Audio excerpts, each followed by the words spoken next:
Hoy vamos a hablar de Juan el Bautista, el anuncio del nacimiento de Juan el Bautista.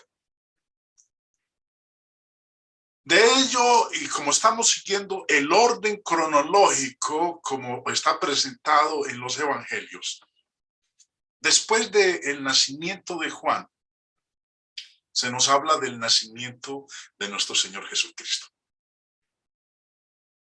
Conocemos bien que el nacimiento de Jesús comienza a desarrollarse en los días de Herodes el Grande, quien fue el fundador de la dinastía herodiana. Este Herodes gobernó del año 37 al año 4 antes de Cristo. El emperador romano en ese entonces era Octavio César. Y esto es importante, ya que ubica los eventos que rodearon a Cristo en los días del Cuarto Imperio Mundial, Roma, como fue profetizado en el capítulo 2 del libro de Daniel. Había un sacerdote llamado Zacarías, que es descrito como de la clase de Abías. Lucas capítulo 1 dice en el verso 5, hubo en los días de Herodes, rey de Judea, un sacerdote llamado Zacarías de la clase de Abías. Su mujer era de las hijas de Aarón y se llamaba Elizabeth. Vamos a detenernos un momento aquí con este varón, con este sacerdote, Zacarías, quien se va a convertir en el papá de Juan el Bautista. Cuando el número de sacerdotes llegó a ser tan numeroso que no podían administrar en el altar al mismo tiempo, el rey David los dividió en 24 grupos.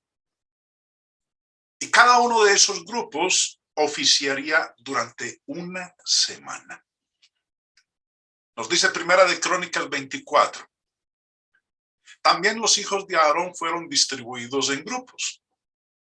Los hijos de Aarón, Nadab, Abiú, Eleazar e Itamar. Mas como Nadab y Abiú murieron antes que su padre y no tuvieron hijos, Eleazar e Itamar ejercieron el sacerdocio. Y David, con Sadoc, de los hijos de Eleazar, y Ahimelech, de los hijos de Itamar, los repartió por sus turnos en el ministerio. Y los divide en 24 grupos. Y de los hijos de Eleazar había más varones principales que de los hijos de Itamar, y los repartieron así. De los hijos de Itamar, de los hijos de Eleazar, 16 cabezas de casas paternas.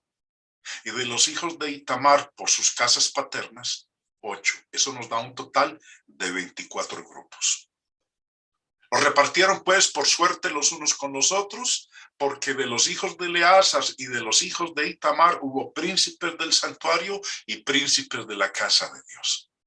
Y el escriba Semaías, hijo de Natanael, de los levitas, escribió sus nombres en presencia del rey y de los príncipes, y delante de Sadoc el sacerdote, de Ahimelech, hijo de Abiatar, y de los hijos de las casas paternas de los sacerdotes y levitas, designando por suerte una casa paterna para Eleazar y otra para Itamar. Como decía hace un momento, cada uno de estos grupos oficiaría durante una semana. De los 24 grupos o de las 24 órdenes, nos dice que Zacarías era de la clase de Abías y correspondía, como lo dice en el verso 10 de Primera de Crónicas, la octava o el octavo grupo encargado de ministrar en el tabernáculo. La octava a Abías. Y Zacarías era de la clase de Abías. La esposa de Zacarías, dice ahí Lucas 1:5, era descendiente de las hijas de Aarón. Y tanto Zacarías como Elizabeth son descritos como ejemplares en su conducta, pero ya de una edad muy avanzada. Es el verso 6, Lucas 1:6, ambos eran justos delante de Dios y andaban irreprensibles en todos los mandamientos y ordenanzas del Señor. Cuando le tocó entonces el turno a Zacarías de ministrar en el tabernáculo, estaba en el lugar santísimo y ocurrió algo. Primero nos dice el verso 7, no tenían hijo porque Elizabeth era estéril y ambos eran ya de edad avanzada. Aconteció que ejerciendo Zacarías el sacerdocio delante de Dios según el orden de su clase, conforme a la costumbre del sacerdocio, le tocó en suerte ofrecer el incienso entrando en el santuario del Señor. Para que ampliemos un poco más la información respecto de cómo era el funcionamiento con los sacerdotes en el Antiguo Testamento. Vamos a leer lo que el señor Barclay en su comentario nos dice al respecto. Zacarías, el personaje principal de esta escena, era sacerdote. Pertenecía a la orden de Abías. Todos los descendientes directos de Aarón, el hermano de Moisés, eran sacerdotes de nacimiento. Esto hacía que hubiera demasiados sacerdotes para todos los propósitos ordinarios. Estaban divididos en 24 órdenes o secciones. No ejercían el sacerdocio todos, más que en Pascua, Pentecostés y la fiesta de los tabernáculos. El resto del año, cada orden ministraba 2 períodos de una semana cada uno. Los sacerdotes que amaban su ministerio estaban deseando que les llegara su semana de turno, que era lo más importante de su vida. Los sacerdotes se tenían que casar con mujeres que fueran de pura raza judía y constituía un mérito especial el casarse con una descendiente de Aarón, que era el caso de Elizabeth, la mujer de Zacarías. Había tantos como 20,000 sacerdotes en total. Así es que había casi 1 millar en cada sección. Y en ella se echaban a suerte las intervenciones de los distintos miembros. Los sacrificios de la mañana y de la tarde se ofrecían por toda la nación. Se sacrificaba en holocausto un cordero de 1 año sin mancha ni defecto, con una ofrenda de comida, de harina y aceite, y de bebida, de vino. Antes del sacrificio de la mañana y después del de la tarde, se quemaba incienso en el altar del incienso, para que los sacrificios se elevaran, como si dijéramos, envueltos en un aroma agradable. Era posible que a muchos sacerdotes no les correspondiera quemar incienso en toda la vida. Pero si le tocaba en suerte, aquel día era el más grande de la vida de un sacerdote, el más deseado y esperado. Y aquel día le tocó en suerte a Zacarías, que estaría de lo más emocionado. Bueno, vemos entonces lo que era el desarrollo de los sacerdotes. Eran tantos, recuerden que eran 24 grupos y habían más de 22,000. Por eso, algunos de ellos ni en toda su vida pudieron oficiar en el tabernáculo. Pero le tocó en el orden a Zacarías y, como lo decía el señor Barclay, eran lo más esperado por un sacerdote. Bueno, Zacarías se encuentra dentro del templo y ocurre algo. Toda la multitud del pueblo estaba afuera orando a la hora del incienso y se le apareció un ángel del Señor puesto en pie a la derecha del altar del incienso. Y se turbó Zacarías al verle y le sobrecogió temor. Pero el ángel le dijo: Zacarías, no temas, porque tu oración ha sido oída y tu mujer Elizabeth te dará a luz un hijo y llamarás su nombre Juan. Cuando Zacarías escucha esto, le dice al ángel, bueno, termina diciéndole el ángel, y tendrás gozo y alegría, y muchos se regocijarán de su nacimiento. Porque será grande delante de Dios, no beberá vino ni sidra, y será lleno del Espíritu Santo, aún desde el vientre de su madre. Y hará que muchos de los hijos de Israel se conviertan al Señor, Dios de ellos. E irá delante de él con el espíritu y el poder de Elías para hacer volver los corazones de los padres a los hijos y de los rebeldes a la prudencia de los justos, para preparar al Señor un pueblo bien dispuesto. Dijo Zacarías al ángel: ¿en qué conoceré esto? Porque yo soy viejo. Mi mujer es de edad avanzada. Zacarías pide una señal, pide una prueba de que era real lo que le decía el ángel y que así iba a suceder. En otras palabras, podemos decir que dudó de lo que le estaba diciendo el ángel. Este versículo, el 18, quiero que lo leamos en esta versión, la palabra de Dios para todos, y mire cómo lo expresa. Entonces Zacarías le dijo al ángel: ¿cómo puedo estar seguro de que esto pasará? No estaba convencido, dudó. Y el más lo dice: yo ya soy un hombre viejo y mi mujer no es joven, ya es de edad avanzada. Nosotros no podemos tener hijos. Bueno, el ángel le dio una señal. Y la señal que le dio fue que quedara mudo por haber dudado. Dice el verso 19, respondiendo el ángel le dijo: yo soy Gabriel, que estoy delante de Dios, y he sido enviado a hablarte y darte estas buenas nuevas. Y ahora quedarás mudo y no podrás hablar hasta el día en que esto se haga, por cuanto no creíste mis palabras, las cuales se cumplirán a su tiempo. Y el pueblo estaba esperando a Zacarías y se extrañaba de que él se demorase en el santuario. Pero cuando salió, no les podía hablar.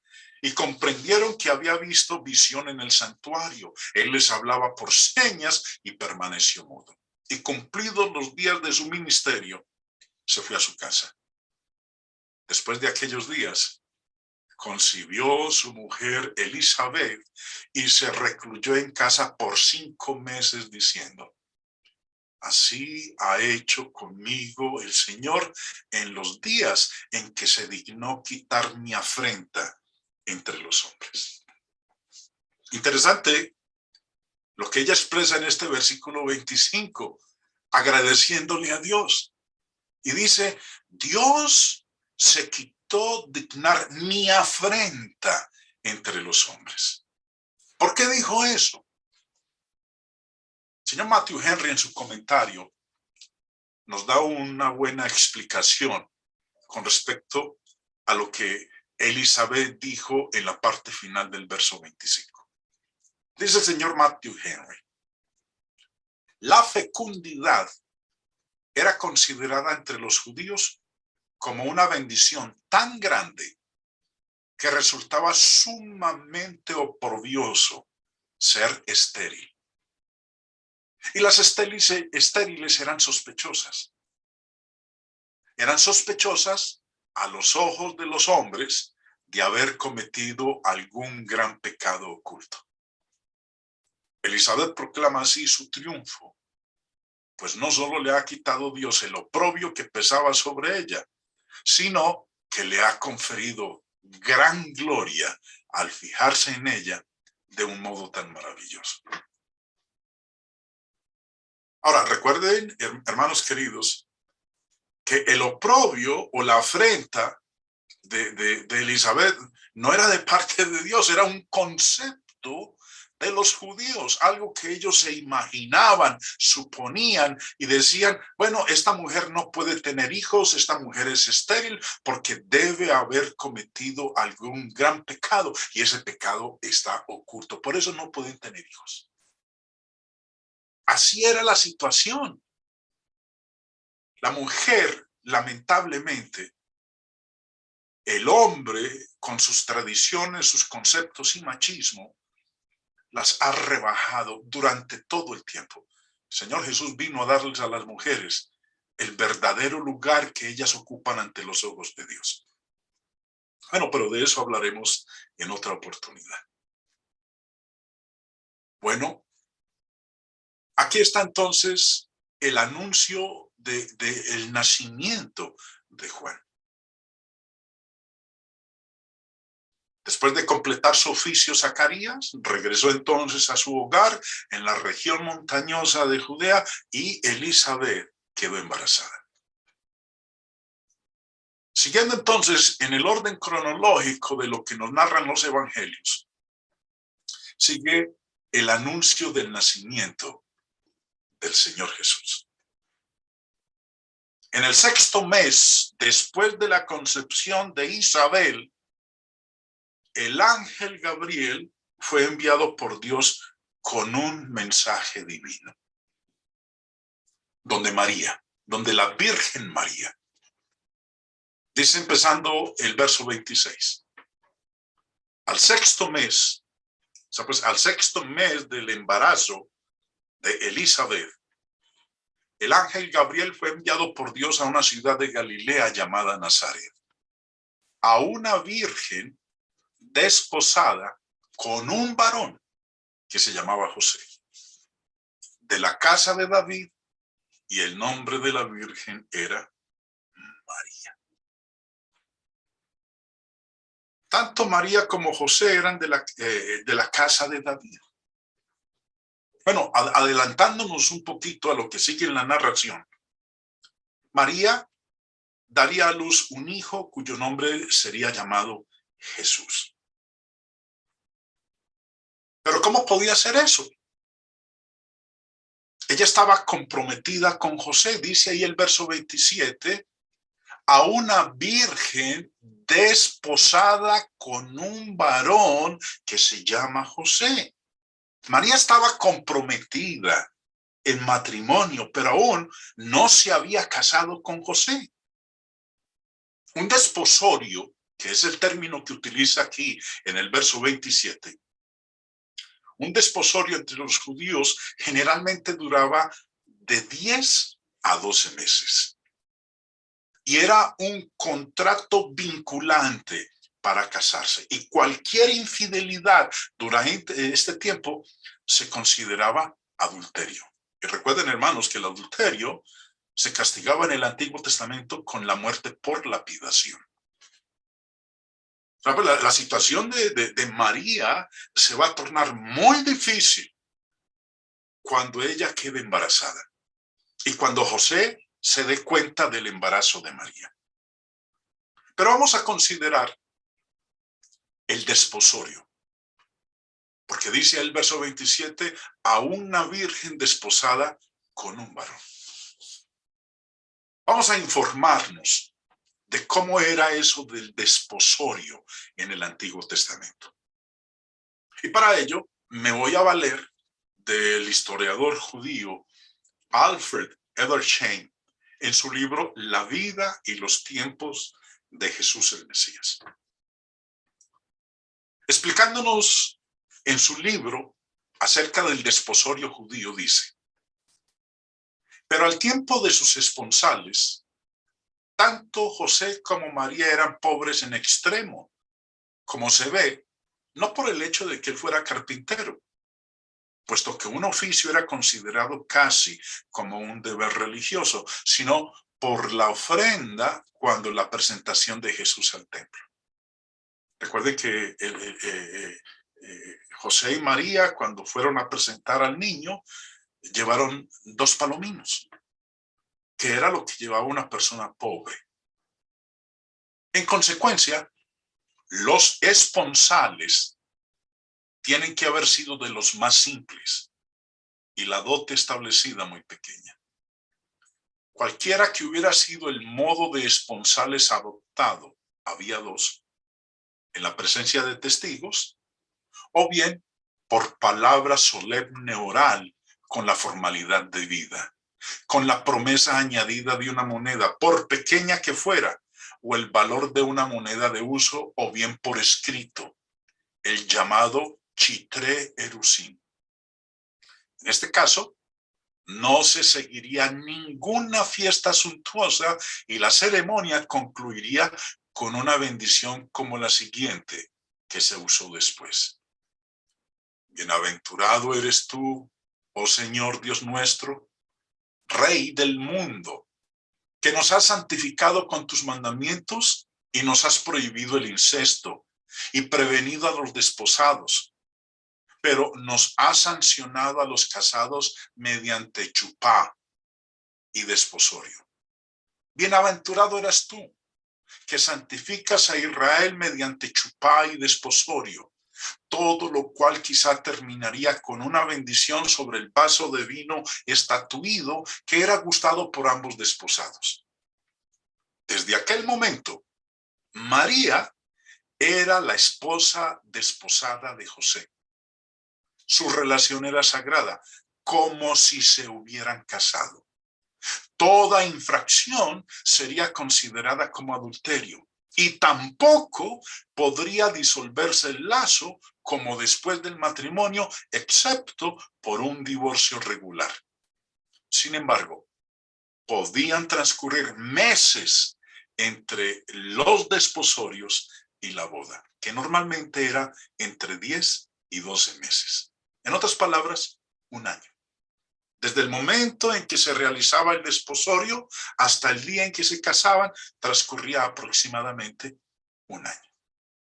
Y si en ese lapso de tiempo la esposa o la desposada, porque se consideraban ya como marido y mujer, aun cuando no vivían como marido y mujer, no vivían bajo el mismo techo, la infidelidad de la desposada era considerada adulterio y se castigaba con la pena de muerte.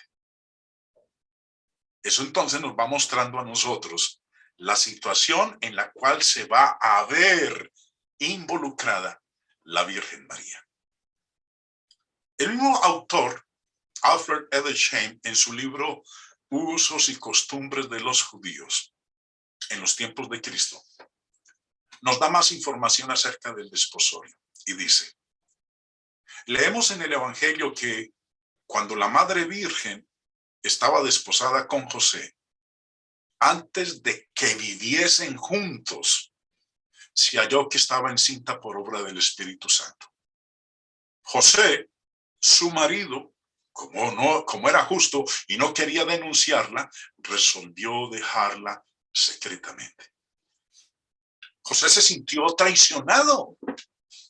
¿Cómo podía ser posible que, estando comprometidos en matrimonio, María resultara embarazada y ese hijo no era de él? Por eso dice que no quería denunciarla, porque si la denunciaba, el castigo sería la pena de muerte. Por eso resolvió dejarla secretamente. En la segunda parte de esta lección, porque esta es la primera, vamos a estar mirando la situación de José y María ante el embarazo de la Virgen. De ello no vamos a hablar en esta noche. Mientras tanto, estamos hablando del desposorio. Ahora, continuando con la lectura, dice: la narración implica una distinción entre desposorio y matrimonio. Estaba José en aquel tiempo desposado, pero no realmente casado con la Madre Virgen. Incluso en el Antiguo Testamento se hace una distinción entre desposorio y matrimonio. Lo primero queda señalado por el presente de desposorio, que el padre, sin embargo, dispensaría en ciertas circunstancias. Desde el momento del desposorio, la mujer era tratada como si estuviera realmente casada. La unión no podía ser disuelta, excepto por un divorcio formal. La infidelidad era considerada adulterio. Sabemos también que había formales chitre erusin o escrituras de desposorio, redactadas por las autoridades y costeadas por el novio. Estas escrituras estipulaban las obligaciones mutuas, la dote y todos los demás puntos acerca de lo que las partes habían expresado su acuerdo.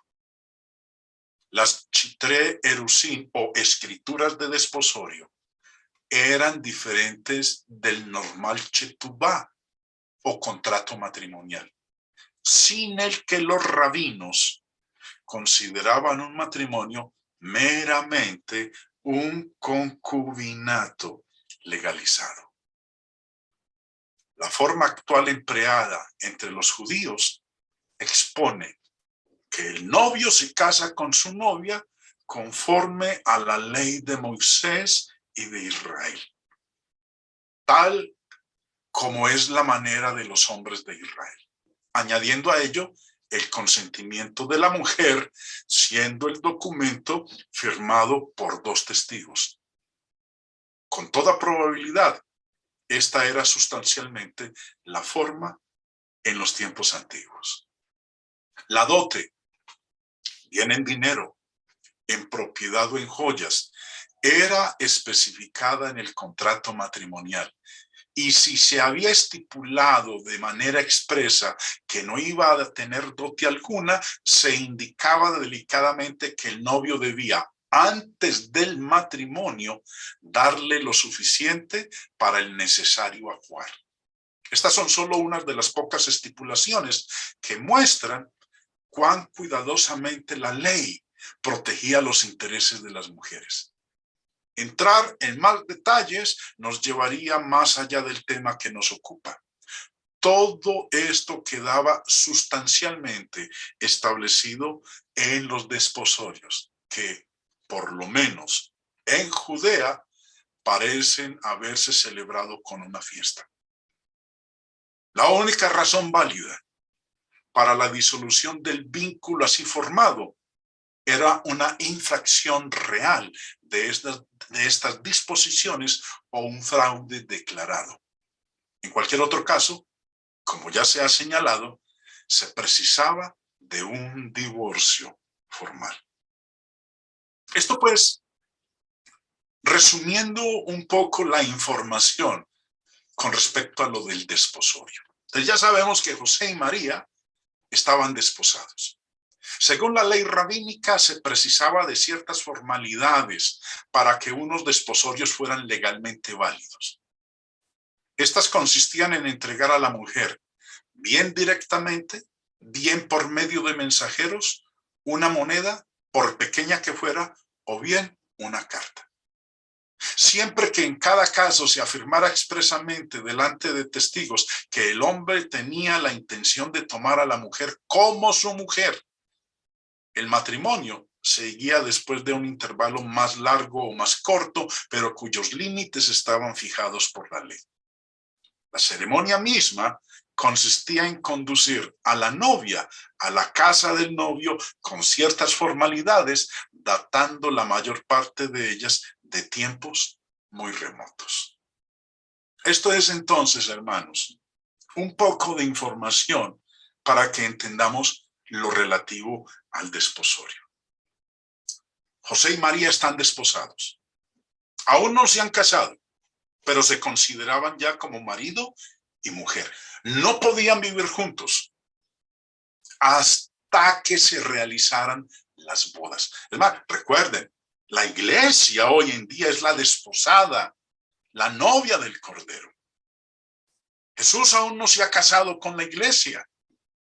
Están desposados, están comprometidos. Y recuerden que Apocalipsis, en el capítulo 21 y en el capítulo 22, nos habla de que cuando Él venga ya por segunda vez, viene a casarse con su desposada, con la novia que Él tiene. No viven juntos, Aún no se han ido a vivir juntos, pero acorde a lo que es el desposorio, se consideran ya como marido y mujer, pero no conviven aún como marido y mujer. Bueno, continuando con la lectura, dice, verso 28, y entrando el ángel en donde ella estaba, dijo, salve muy favorecida, el Señor es contigo, bendita tú entre las mujeres. Mas ella, cuando le vio, se turbó por sus palabras y pensaba, ¿qué salutación sería esta? Entonces el ángel le dijo, María, no temas, porque has hallado gracia delante de Dios, y ahora concebirás en tu vientre, y darás a luz un hijo, y llamarás su nombre Jesús. Este será grande y será llamado Hijo del Altísimo, y el Señor Dios le dará el trono de David su padre, y reinará sobre la casa de Jacob para siempre, y su reino no tendrá fin. Entonces María dijo al ángel, ¿cómo será esto? Pues no conozco varón. Yo nunca he tenido relaciones sexuales con un hombre. Respondiendo el ángel le dijo, el Espíritu Santo vendrá sobre ti, y el poder del Altísimo te cubrirá con su sombra, por lo cual también el santo ser que nacerá será llamado Hijo de Dios.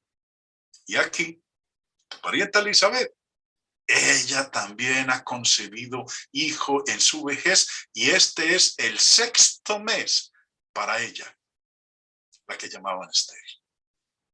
Entonces María viene a quedar embarazada al 6º mes del embarazo de su parienta, de Elizabeth.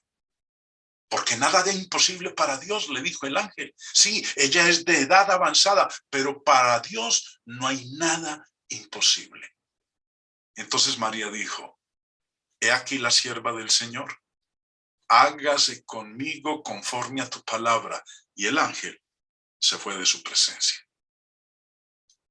Lo que sigue en el orden cronológico es que María visita a Elizabeth.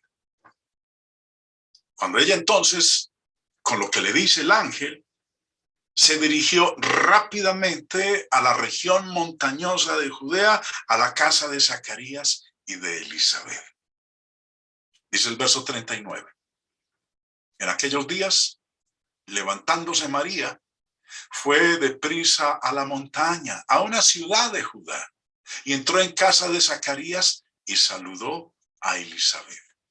Y lo que ocurrió cuando ella saludó a Elizabeth es espectacular, es maravilloso. Nos dice, y aconteció que cuando oyó Elizabeth la salutación de María, la criatura saltó en su vientre y Elizabeth fue llena del Espíritu Santo. Lo que va a hablar a continuación Elizabeth es porque fue llena, dirigida por el Espíritu Santo, y dijo, y exclamó a gran voz y dijo, bendita tú entre las mujeres y bendito el fruto de tu vientre.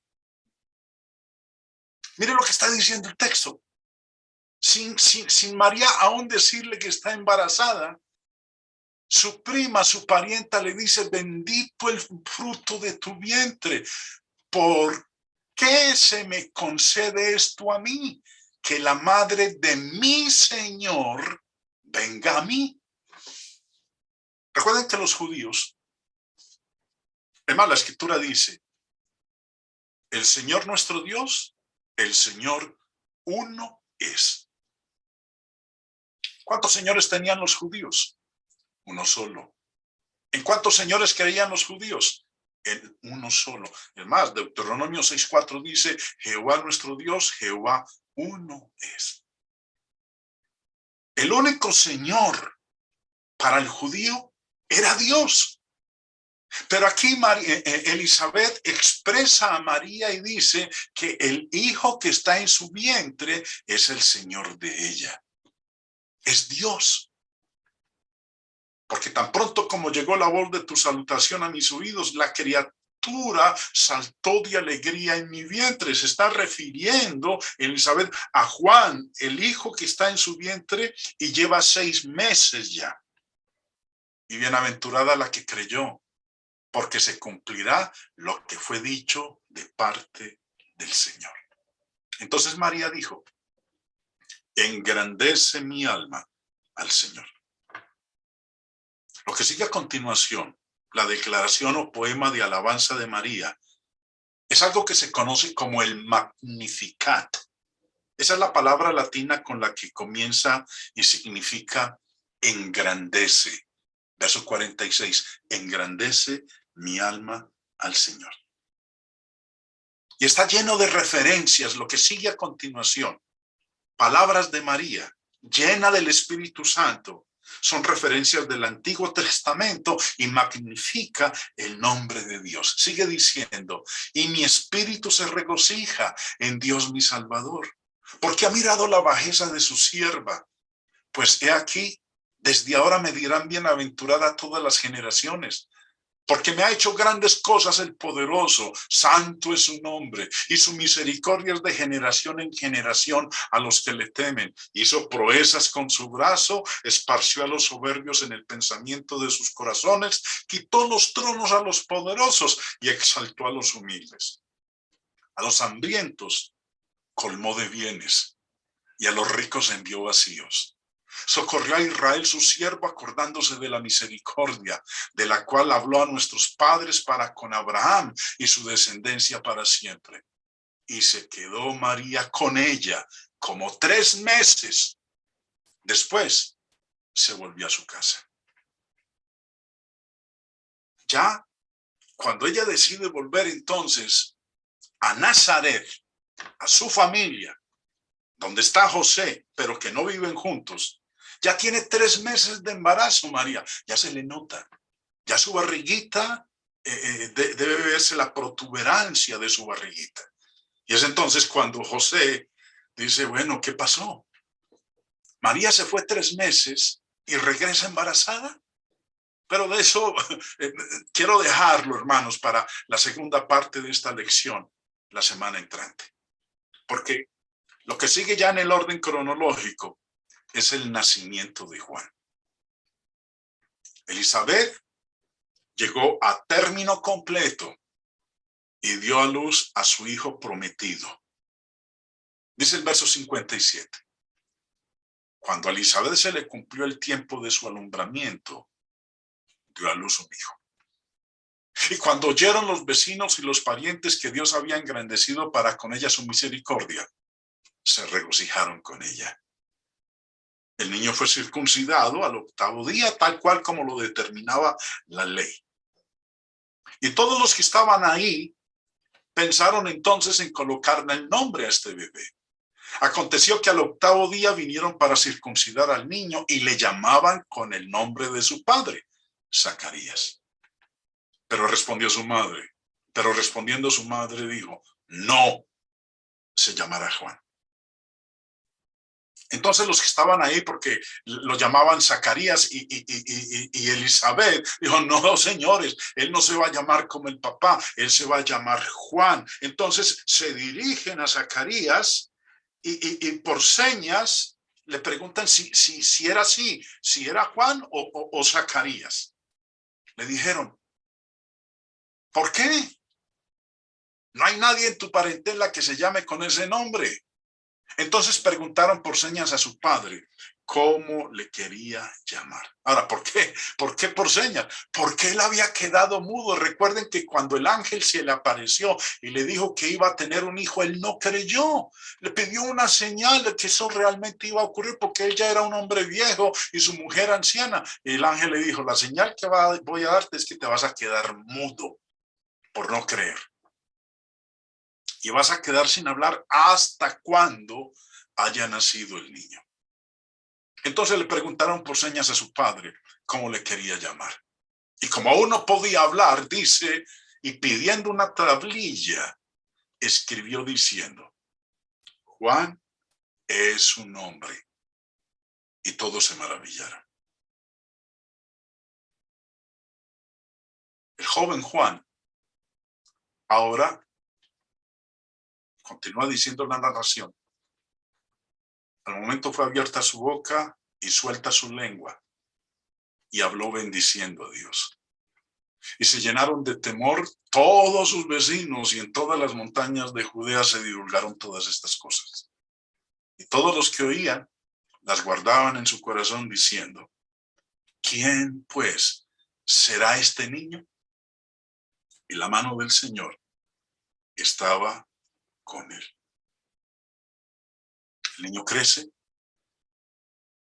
llega a su juventud, ahora pasa a la oscuridad por un tiempo y va a residir en los desiertos de Judea, haciéndose fuerte en espíritu, adquiriendo el carácter necesario para salir al público y sacar al pueblo de ese letargo espiritual en el cual se encontraba. Dice Lucas 1:80, y el niño crecía y se fortalecía en espíritu, y estuvo en lugares desiertos hasta el día de su manifestación a Israel. ¿Qué sigue después de esto, mis hermanos? El anuncio a José del nacimiento inminente de Jesús. Pero antes de que el ángel se le aparezca y le hable del nacimiento inminente del Salvador de Israel, José ha tomado la decisión de divorciarse de María, porque considera que María lo ha engañado, lo ha traicionado y está esperando el bebé de otro hombre. Pero de eso vamos a hablar, mis queridos hermanos, en nuestra próxima lección.